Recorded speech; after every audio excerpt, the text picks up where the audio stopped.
Hola, hola, hola, bienvenidos a este canal de economía,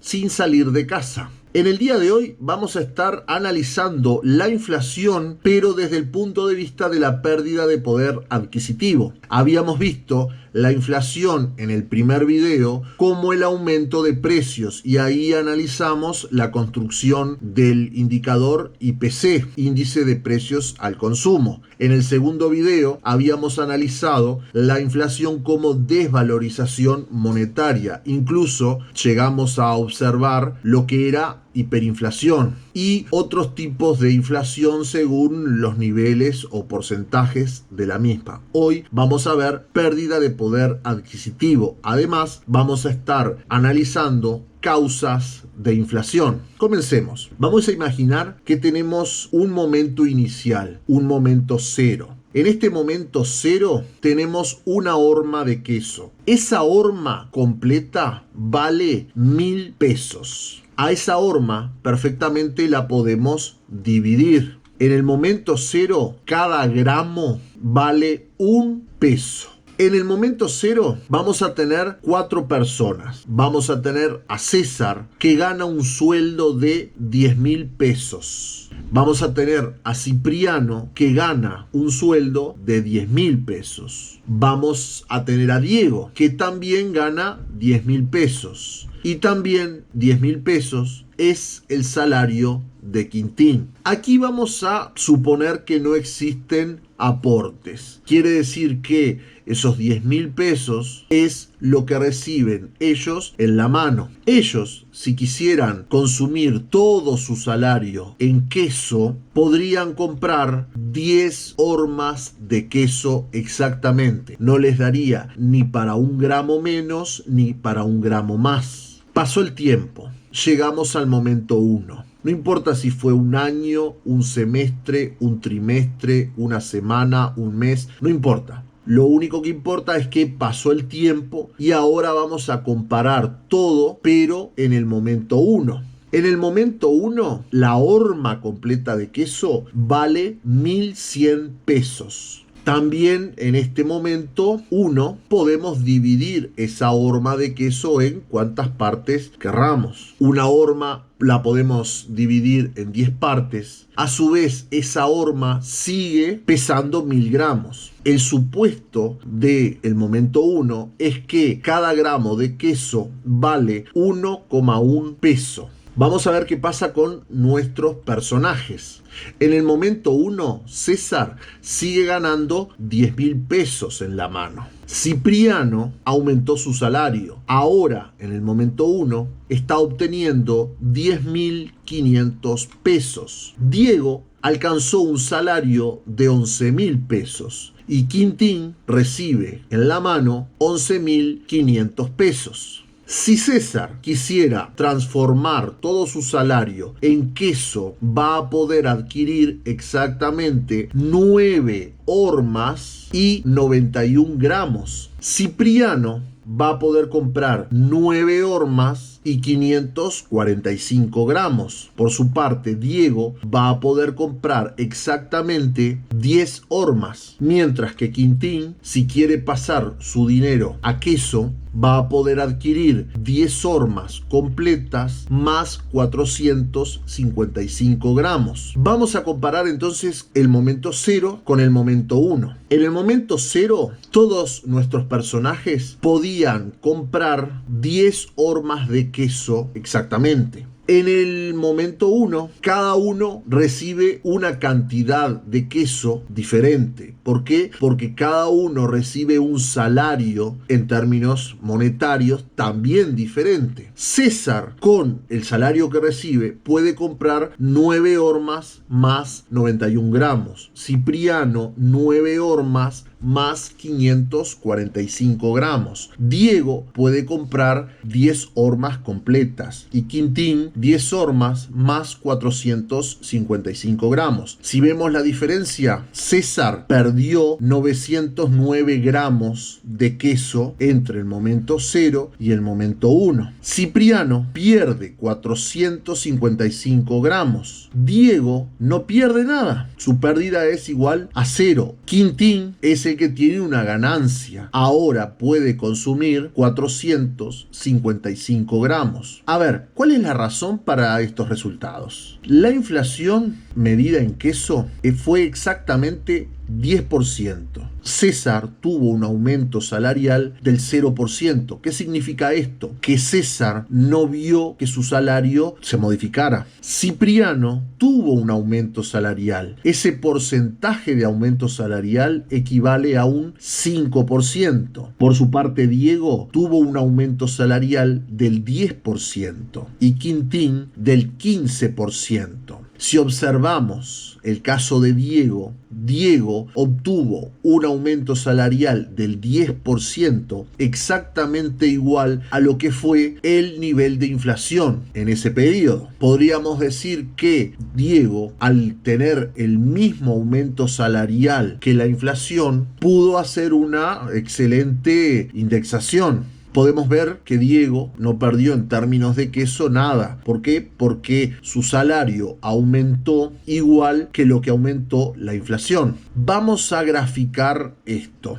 En el momento 0, todos ganaban 10.000 pesos. En el momento 1, Quintín pasó a ganar 11.500 pesos. Unamos los puntos. Eso sería la evolución del salario de Quintín. Por otro lado tenemos a Diego. Diego alcanzó un salario en el momento 1 de 11.000. Cipriano alcanzó un salario de 10.500 y César mantuvo su salario en 10.000 pesos. Observen, si además de lo que ganó cada uno incluimos la inflación, vamos a ver que esta inflación equivale justo lo que Diego ganó, ese aumento salarial de Diego. Diego pudo mantener lo que es su poder adquisitivo. Quintín, como tuvo un aumento salarial por encima de la inflación, tuvo un aumento en la cantidad de queso. Exactamente 455 gramos. Fue una ganancia para él en términos reales. En el caso de Cipriano, él sí tuvo una pérdida. Esa pérdida fue de 455 gramos. El aumento salarial de Cipriano no alcanzó el aumento de la inflación. Por eso es que pierde poder adquisitivo. En el caso de César mantuvo su salario, quiere decir que por el lado nominal César mantiene su salario,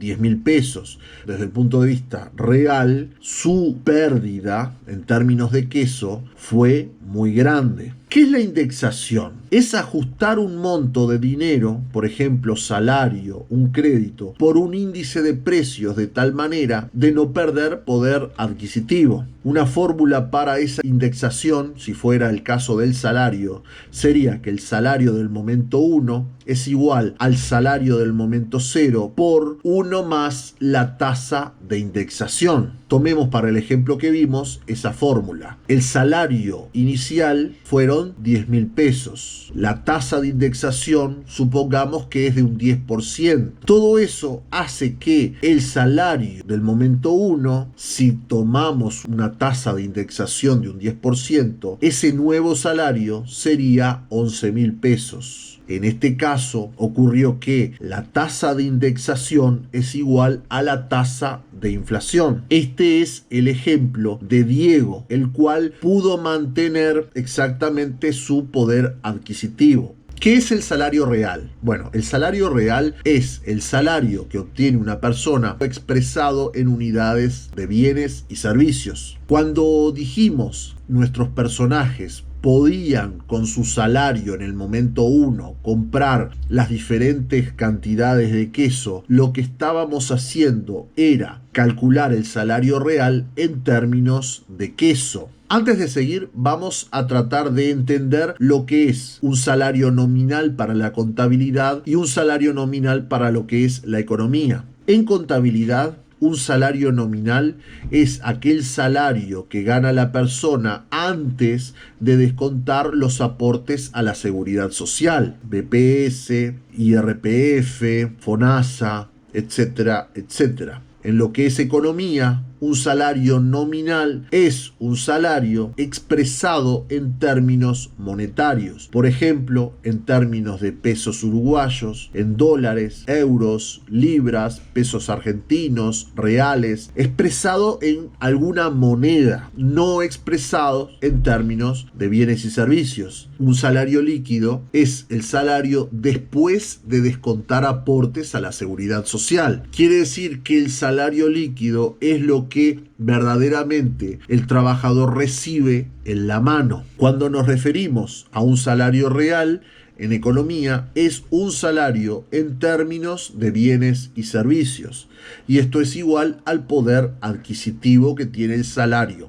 Pero, ¿cuál es la fórmula del salario real? La fórmula del salario real es el salario nominal dividido los precios. Utilizamos el W minúscula justamente para referirnos a lo que es el salario real. Este es igual entonces al W mayúscula, que representa el salario nominal, sobre P. P es un índice de precios, vendría a ser el nivel de precios de la economía. Justamente a nivel macroeconómico, el INE, el Instituto Nacional de Estadística, calcula el índice de salario real haciendo el índice medio de salarios y lo compara con el IPC, o sea, el índice de precios al consumidor. En la imagen estamos viendo la evolución del salario real en Uruguay desde enero del 2000 a agosto del 2020. Que es el último dato disponible hasta el momento de elaborar este video. Como verán, hay un periodo donde tenemos una caída muy fuerte. Esa caída está causada por lo que fue la crisis financiera del 2002 que sacudió a Uruguay en ese año.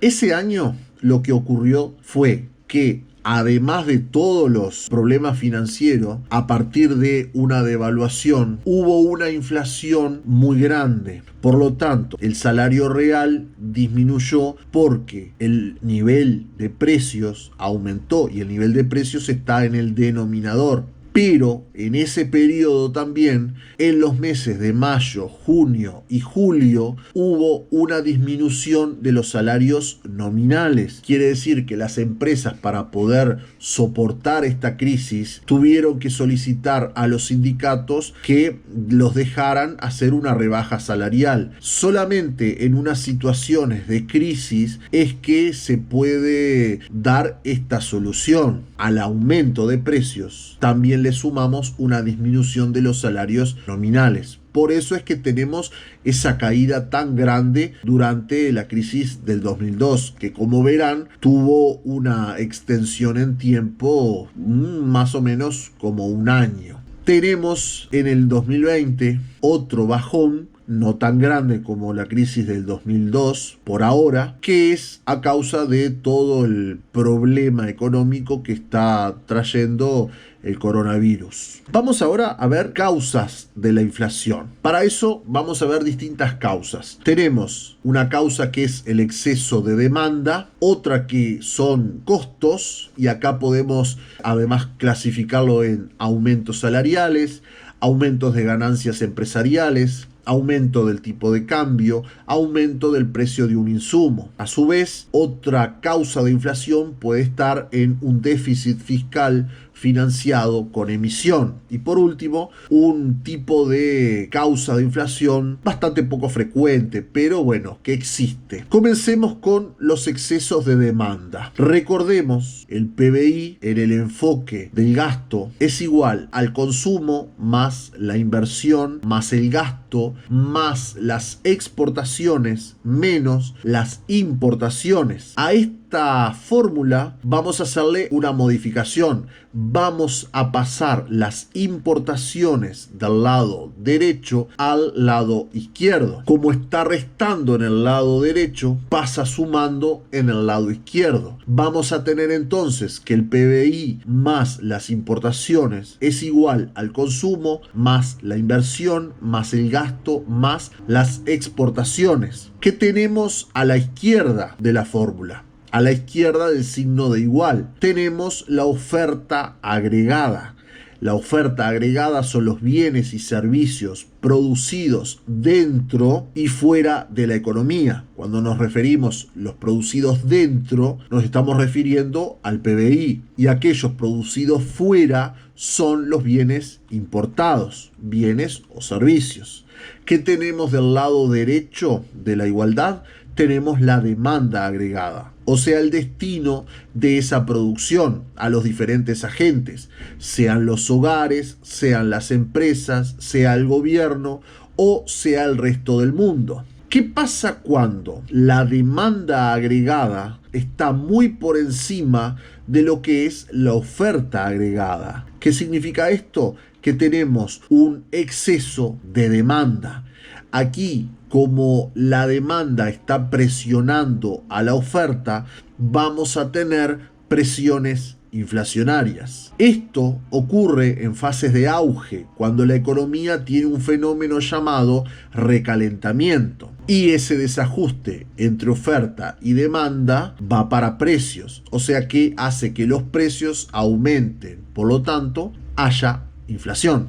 Vamos a la causa de inflación por costos. Y vamos a empezar por la primera, aumento salarial. Y tenemos un fenómeno llamado espiral precios-salarios. Es un fenómeno que puede darse en una economía donde la inflación se acelera por la siguiente razón. Y esto, más que una causa, podría ser un mecanismo de transmisión de la inflación. Tenemos un aumento salarial. Ese aumento salarial hace que los sindicatos de trabajadores empiecen a pelear por un aumento de salarios. ¿Para qué? Para poder mantener el poder adquisitivo. Ese aumento de salario se da, pero los empresarios trasladan a precios ese aumento salarial. Ese traslado a precios hace que los precios aumenten, haciendo que nuevamente el poder adquisitivo de los salarios disminuyan. Aquí otra vez los sindicatos vuelven a presionar para que aumenten los salarios y así no perder poder adquisitivo, y ese aumento salarial nuevamente los empresarios lo otorgan, pero también lo están trasladando a precios. Nuevamente, cuando se traslada a precio, aumentan los precios y así sucesivamente. Eso entonces se llama la espiral precio-salario. Por otro lado, tenemos en una inflación de costos lo que sería un aumento de las ganancias empresariales. Si los empresarios de manera espontánea quisieran aumentar su tasa de ganancia, lo podrían hacer. ¿Qué pasa? El precio de un bien o servicio lo podríamos subdividir en lo que es ganancia empresarial, iría al empresario, en tributos iría al gobierno, y lo que sería la parte de insumos. Aquí, en la parte de insumos, podemos tener en cuenta lo que son los salarios. Si los empresarios aumentan la proporción de ganancias, hace que el precio aumente. Si el precio del momento 1 es mayor al precio del momento 0, aquí se da inflación.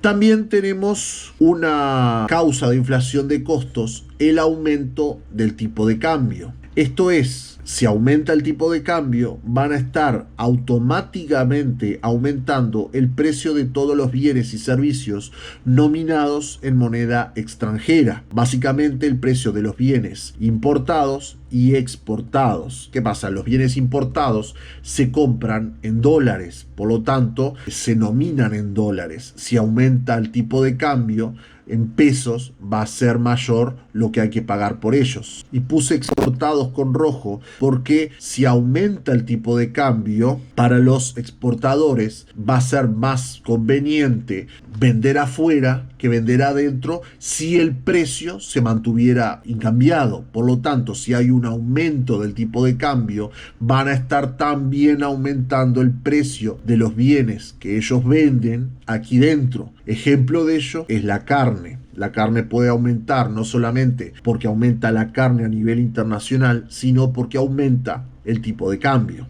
Los bienes importados y exportados es una categoría de bienes llamadas transables. Vamos a la causa de inflación por un aumento de costos en lo que es el precio de un insumo. Y para eso voy a utilizar un ejemplo, el precio del petróleo. ¿Qué pasa si el petróleo aumenta su precio? Va a haber un impacto directo. Ese efecto directo va a estar dado en aquellos bienes y servicios que tienen como insumo el petróleo. Por ejemplo, el combustible. Si el petróleo aumenta, indefectiblemente va a aumentar los combustibles. Pero también va a haber un efecto indirecto. ¿En dónde? En aquellos bienes y servicios que no tienen como insumo directamente el petróleo, pero sí un derivado del mismo. ¿Qué sería, por ejemplo? El boleto. Entonces, si aumenta el precio del petróleo, va a estar en forma directa aumentando el precio de los combustibles, pero indirectamente el precio del boleto. Vamos ahora a otro tipo de causa de inflación. Esta es un déficit fiscal financiado con emisión. Vamos a volver con la fórmula del PBI. Como verán, utilizamos mucho esta fórmula.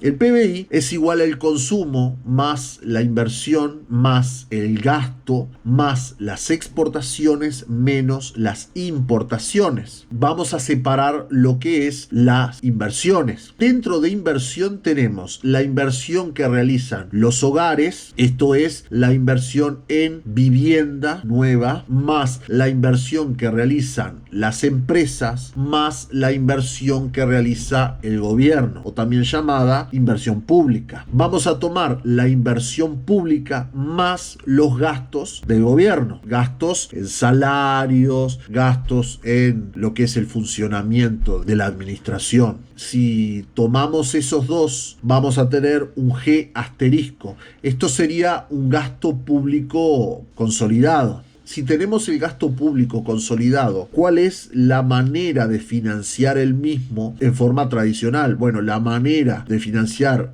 esto es a través de impuestos. Por eso es que cobra impuesto el gobierno, porque tiene que financiar lo que es su funcionamiento. Puede darse que la recaudación, o sea, T, sea mayor que el gasto público consolidado. Aquí tendríamos un superávit fiscal. Puede ocurrir también que la recaudación sea exactamente igual al gasto público consolidado. Aquí lo que tendríamos es un equilibrio fiscal. Pero por estas zonas del mundo, lo más común es que la recaudación no alcance para cubrir los gastos públicos consolidados. Entonces, en esta situación tenemos déficit fiscal. ¿Qué alternativas tiene el gobierno para financiar el déficit fiscal? Puede aumentar el endeudamiento, o sea, pedir prestado tanto a organismos multilaterales como el Fondo Monetario Internacional, el Banco Mundial, el BID, o puede también vender títulos de deuda, bonos del tesoro, letras de tesorería, etcétera, etcétera. Bueno, eso sería una forma de financiar el gobierno a través de mayor endeudamiento. También puede vender activos, perder reservas, o sea, vender algo, básicamente, deshacerse de algo. Y así, con ese dinero obtenido, poder financiar esa brecha. Pero también existe otra fuente de financiamiento, que es emitir dinero, aumentar lo que se llama el MS, crece. Si emite dinero, puede estar financiando ese déficit fiscal. Ahora, la cantidad de dinero que el gobierno tiene que estar ofreciendo en la economía tiene que estar acorde a lo que es el Producto Bruto Interno. ¿Qué pasa? Cuando aumenta el Producto Bruto Interno, eso debería de estar acompañado por un aumento en la cantidad de dinero, un aumento de oferta monetaria. ¿Qué pasa cuando hay un aumento de oferta monetaria mucho más grande que el aumento del producto? Bueno, esa diferencia puede irse a precios, y cuando se va a precios, esto hace que aumente la inflación. Vamos a la última causa de inflación, que es la importada. Para eso voy a poner un ejemplo para entender. En este ejemplo voy a suponer dos cosas. No existen comisiones y tampoco existen gastos de flete. Tenemos a Uruguay y tenemos a España. Uruguay maneja como su moneda el peso uruguayo. España maneja como su moneda el euro. Pero a nivel internacional, las transacciones entre estos dos países se dan en dólares americanos. Vamos a suponer que España tiene un bien que en Uruguay alguien quiere consumir. Vamos a un momento cero, a un momento inicial. En el momento inicial vamos a ver las cotizaciones. En Uruguay un dólar vale 40 pesos y en España un dólar vale un euro. Esas serían las cotizaciones, los tipos de cambio del dólar con respecto a las distintas monedas domésticas. En el caso de Uruguay el peso uruguayo, en el caso de España el euro. Y existe ese bien, los abanicos, que vale un euro en España. Y hay un inversor que quiere adquirir ese bien para vender. Ese inversor va a tener que sacar 40 pesos de su caja, transformarlos en un dólar para poder comprar ese abanico que en España sale un euro. De esa manera puede traer ese abanico y venderlo en Uruguay a 40 pesos. Esa es la situación del momento cero. Vamos a un momento 1. En el momento 1, la cotización en Uruguay del dólar es un dólar 40 pesos. O sea, no hay variación del tipo de cambio en Uruguay. Mientras que en España el dólar ahora se devaluó con respecto al euro. ¿Qué significa? Para obtener un euro hay que tener 1,5 dólares. En Uruguay, la persona que quería adquirir el abanico necesita sacar de su caja 60 pesos. ¿Para qué? Para comprar 1,5 dólares. Y con esos 1,5 dólares poder adquirir ese abanico que en España sale un euro. Luego de adquirido, lo trae a Uruguay y lo vende a 60 pesos. Bien, vamos a hacer la comparación. Ese abanico en Uruguay vale en el momento 0 40 pesos, mientras que en el momento 1 vale 60 pesos. Hubo un aumento en el precio de ese bien. Yo les pregunto, ¿hubo un aumento del tipo de cambio en Uruguay? No. ¿Hubo un aumento del precio del abanico en el país de origen? Tampoco. Lo que hubo fue una devaluación del dólar con respecto al euro. Y ese porcentaje de devaluación entre el dólar y el euro terminó afectando a la inflación en Uruguay. Por eso es que llamamos a este efecto inflación importada. Bueno, esperemos que les haya gustado el video de hoy. Nos veremos en la próxima. Chau, chau.